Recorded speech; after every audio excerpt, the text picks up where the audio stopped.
नमस्कार मंडळी. तर तुम्हाला कोणाला विश्वास बसणार नाही की आज आपण अशा उकळत्या पाण्यामध्ये पुऱ्या घालून एक भन्नाट अशी रेसिपी तयार करणार आहोत. आणि ती अशी आहे की आपल्या सगळ्यांनाच खूपच आवडणारी आहे. तर तुम्हाला खरंच वाटणार नाही की आपण ज्या गव्हाच्या पिठाने चपात्या लाटतो त्याच गव्हाच्या पिठाने आपण ही रेसिपी तयार करणार आहोत. त्यामुळे वेळ न घालवता डायरेक्ट रेसिपीकडे वळूया. ही रेसिपी बनवण्यासाठी सगळ्यात पहिले आपल्याला 1 कप एवढं गव्हाचं पीठ घ्यायचं आहे आणि त्यामध्ये थोडं मीठ घालून घ्यायचं आहे. पहिले आपण मीठ व्यवस्थित मिक्स करून घेऊया आणि त्यानंतर आपल्याला ह्यामध्ये थोडं थोडं पाणी घालून घ्यायचं आहे. ज्याप्रमाणे आपण पुरी करण्यासाठी पीठ करतो तयार, त्याचप्रमाणे आपल्याला हे पीठ मळून घ्यायचं आहे. म्हणजेच 1 कप आपण जर पीठ घेतलं तर अर्धा कप एवढं पाणी एकदम परफेक्ट असं होणार आहे. तर तुम्हाला माहिती आहे का, जर आपण 100 ग्रॅम पिठामध्ये 30 ml पाणी टाकलं तर ते परफेक्ट समोसेसाठी पीठ होतं तयार. तसंच आपण जर 100 ग्रॅम पिठामध्ये 50 ml पाणी घातलं तर ते परफेक्ट असं पुरीसाठी पीठ तयार होतं. तसंच जर 100 ग्रॅम पिठामध्ये आपण 60 ते 70% पाणी घातलं तर ते आपले परफेक्ट चपातीचं पीठ तयार होतं. आणि जर 100 ग्रॅम पिठामध्ये 100 ml पाणी टाकलं तर ते एकदम परफेक्ट असं बॅटर तयार होतं. हे सांगता सांगता आपलं मस्तपैकी पुरीसाठी एकदम छान असं पीठ तयार झालेलं आहे. या ठिकाणी आपल्याला एकदम परफेक्ट 1 कप पिठासाठी अर्धा कप पाणी एवढं लागलेलं आहे. पीठ एकदम परफेक्ट मळून झाल्यानंतर आपल्याला त्यावर थोडं तेल सुद्धा घालून घ्यायचं आहे. म्हणजे त्यामुळे आपलं पीठ हे व्यवस्थित राहील आणि सुकणार नाही किंवा त्याला तडा जाणार नाही. तेल घातल्यानंतर आपण थोड्याफार प्रमाणामध्ये हे मळून घेऊया आणि पुन्हा त्यावर आपल्याला एक ओला कपडा ठेवून द्यायचा आहे. म्हणजे त्यामुळे काय होणार आहे, आपलं जे पीठ आहे ते अजिबात सुकणार नाही किंवा त्याला तडा जाणार नाही आणि ते छान भिजलं सुद्धा जाईल. आता 10 मिनिटं आपल्याला हे पीठ असंच बाजूला ठेवायचंय. तोपर्यंत आपल्याला कढईमध्ये पाणी गरम करत ठेवायचंय. तर या ठिकाणी जवळपास अर्धी कढई भरेल एवढं मी यामध्ये पाणी घालून घेतलेलं आहे. त्यानंतर आपल्याला यामध्ये थोडंसं मीठ आणि थोडं तेल घालून घ्यायचं आहे. सध्या तरी हे आपल्याला मंद आचेवर गरम करत ठेवायचंय. तोपर्यंत आपण बाकीची तयारी करून घेऊया.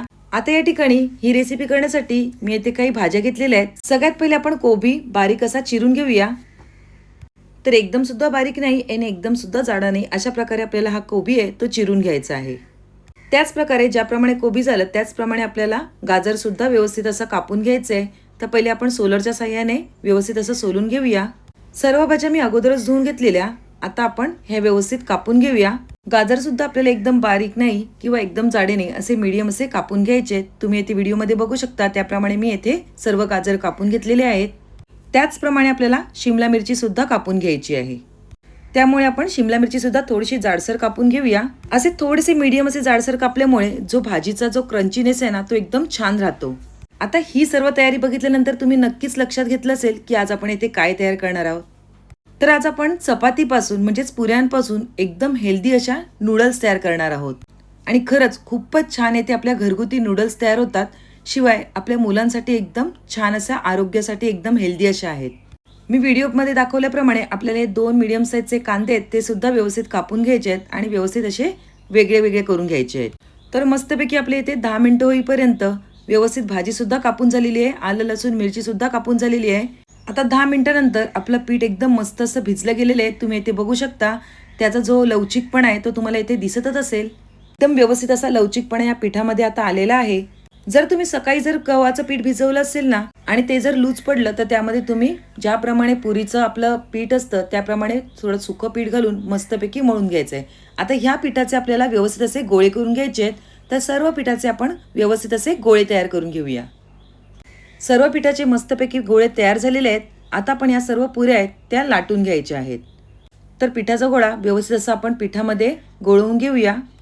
आपण या पुऱ्या लाटताना आपल्याला एकदम पातळ अशा या पुऱ्या लाटायच्या नाहीत. मीडियम अशा आपल्याला या पुऱ्या आहेत त्या लाटून घ्यायच्या आहेत. तसेच आपल्याला पुरी ही एकदम मोठ्या आकारामध्ये सुद्धा लाटायची नाही. त्याचं कारण मी तुम्हाला पुढे सांगणारच आहे. तर या ठिकाणी तुम्ही बघू शकता येथे आपली परफेक्ट अशी पुरी लाटून झालेली आहे आणि आपलं पीठ छान भिजल्यामुळे अजिबात आपल्या पिठाला तडा वगैरे गेली नाही आहे. जर आपण पीठ एकदम कडक मळलं असतं तर मग त्या पिठाला तडा गेल्या असत्या आणि चपातीप्रमाणे पातळ लाटलं असतं तर आपण जी पुढे रेसिपी करणार आहोत त्याला प्रॉब्लेम आला असता. ते पुढे तुम्हाला समजेलच. अशाच प्रकारे आपल्याला सर्व पुऱ्या आहेत त्या लाटून घ्यायच्या आहेत. तर या ठिकाणी सर्व पुऱ्या आपण व्यवस्थित अशा लाटून घेतलेल्या आहेत. तुम्ही इथे बघू शकता एकदम परफेक्ट अशा आपल्या इथे पुऱ्या तयार झालेल्या आहेत.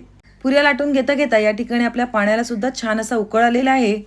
पण उकळल्यानंतर आता या ठिकाणी आपल्याला गॅसची फ्लेम एकदम कमी करून घ्यायची आहे आणि आपण ज्या तयार करून घेतलेल्या पुऱ्या आहेत त्या आपल्याला पाण्यामध्ये एक एक करून सोडून घ्यायच्या आहेत. आपल्या पिठाची जी कन्सिस्टन्सी आहे ती एकदम परफेक्ट असल्यामुळे आपल्या ज्या पुऱ्या आहेत त्या एकदम परफेक्ट अशा पाण्यामध्ये व्यवस्थित शिजणार आहेत. पण ह्या वेळेला आपल्याला गॅसची फ्लेम एकदम लो करून घ्यायची आहे. का? कारण की जर आपण गॅस फास्ट ठेवला तर ह्या बाजूच्या पाण्याला उकळ जर आला तर आपल्या ज्या पुऱ्याच्या कड्या आहेत त्या फाटू शकतील. त्यामुळे आपल्याला गॅसची फ्लेम एकदम कमी ठेवायची आहे. तसेच जर आपण समोस्याप्रमाणे पीठ मळलं असतं तर आपल्या ज्या पुऱ्या आहेत त्या पाण्यामध्ये फाटल्या गेल्या असत्या आणि जर चपातीप्रमाणे केल्या असत्या तर पिठावरचं सगळं स्टार्च निघून गेलं असतं आणि ज्या आपल्या पुऱ्या आहेत त्या पाण्यामध्ये विरघळल्या असत्या. पण इथे आपला परफेक्ट बॅटर तयार झाल्यामुळे आपल्या ज्या पुऱ्या आहेत ते तुम्ही इथे बघू शकता एकदम मस्त अशा परफेक्ट तयार झालेल्या आहेत.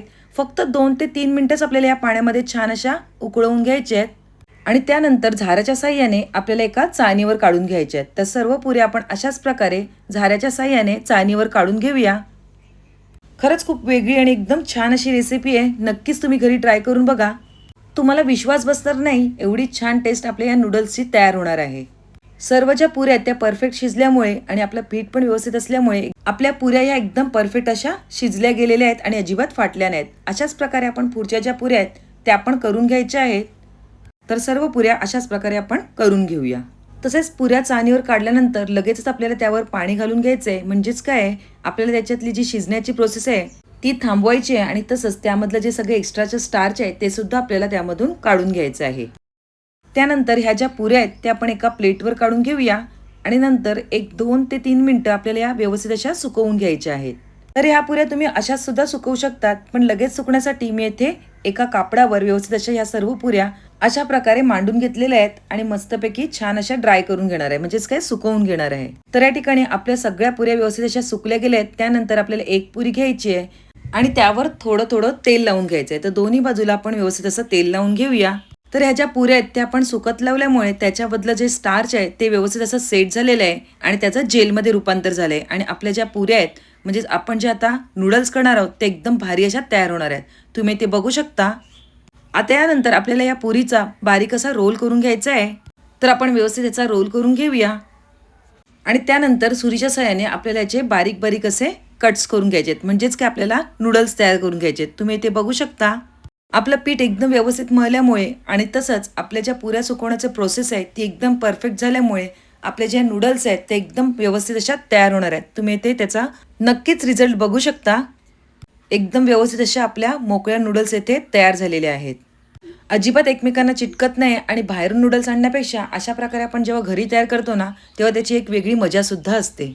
अशाच प्रकारे आपण आपल्या दुसऱ्या सुद्धा पुऱ्यांचे जे नूडल्स आहेत ते करून घ्यायचे आहेत. एकतर तुम्ही नूडल्स ज्याप्रमाणे मी पहिले दाखवलं रोल करून सुद्धा करू शकता आणि जर तुम्हाला रोल करून करायचे नसतील तर मी ज्याप्रमाणे व्हिडिओमध्ये दाखवते त्याप्रमाणे अशी एक स्लाइस घ्यायची आहे, म्हणजेच आपली पुरी घ्यायची आहे आणि सुरीने डायरेक्टली यावर कट मारून घ्यायचे आहेत आणि तुम्ही येथे बघू शकता अशा प्रकारे सुद्धा आपले व्यवस्थित असे नूडल्स येथे तयार झालेले आहेत. तर या ठिकाणी आपले सर्व नूडल्स व्यवस्थित असे घरच्या घरी अगदी स्वच्छतेची सर्व काळजी घेऊन होममेड नूडल्स तयार झालेले आहेत. तसंच नूडल्ससाठी लागणारं सोया सॉस, ब्लॅक पेपर हे सगळ्याची तयारी मी करून ठेवलेली आहे. आता गॅसवर आपल्याला पॅन ठेवून घ्यायचं आहे आणि त्यामध्ये थोडं तेल घालून घ्यायचं आहे. या ठिकाणी आपल्याला गॅसची फ्लेम ही हाय ठेवायची आहे आणि त्यानंतर आपण चिरून घेतलेले जे लसूण, आलं, मिरची सगळं यामध्ये घालून घ्यायचं आहे आणि व्यवस्थित असं टॉस करून घ्यायचं आहे. म्हणजेच काय, चायनीज आयटम बनवताना आपण जी गॅसची फ्लेम आहे ती नेहमी हायच ठेवली पाहिजे, म्हणजे त्याचा जो फ्रेग्रन्स आहे चायनीजचा तो एकदम छान येतो. तर यामध्ये आता आपण जे चिरलेल्या भाज्या आहेत त्या सगळ्या घालून घ्यायच्या आहेत. तर सगळ्यात पहिले मी कांदा घातलेला आहे, तसंच शिमला मिरची घालून घेतलेली आहे, गाजर घातलेलं आहे आणि कोबीसुद्धा घालून घेतलेली आहे. आता ह्या ज्या भाज्या आहेत त्या आपल्याला अर्धवट कचवट अशा व्यवस्थित अशा शिजवून घ्यायच्या आहेत. तर सर्व भाज्या आपण अशाच प्रकारे थोड्याशा अर्धवट शिजवून घेऊया आणि नंतर त्यामध्ये आपल्याला सॉसेस घालून घ्यायचे आहेत. तर सगळ्यात पहिले मी 1 ते 2 चमचे एवढा सोया सॉस घालून घेतलेला आहे आणि तसंच ब्लॅक पेपर म्हणजे आपली काळी मिरी पावडरसुद्धा घालून घेतलेली आहे. आता यानंतर आपले जे सॉसेस आहेत आणि ज्या भाज्या आहेत त्या व्यवस्थित अशा परतवून घ्यायच्या आहेत आणि जो आपला सोया सॉस आहे त्याला अजिबात कचवट ठेवायचा नाही आहे, तो व्यवस्थित शिजवून घ्यायचा आहे. ज्याप्रमाणे मी भाज्या टॉस करून आणि शिजवून घेते त्याचप्रमाणे आपल्याला करून घ्यायचे आहेत आणि त्यानंतर आपण जे शिजवलेल्या ज्या नूडल्स आहेत त्या आपल्याला ह्यामध्ये घालून घ्यायचे आहेत. लगेचच यावर आपल्याला मीठ घालून घ्यायचं आहे. मी अगोदरच मीठ घातलं नाही, नाहीतर मग आपल्या ज्या भाज्या आहेत त्या सॉफ्ट झाल्या असत्या.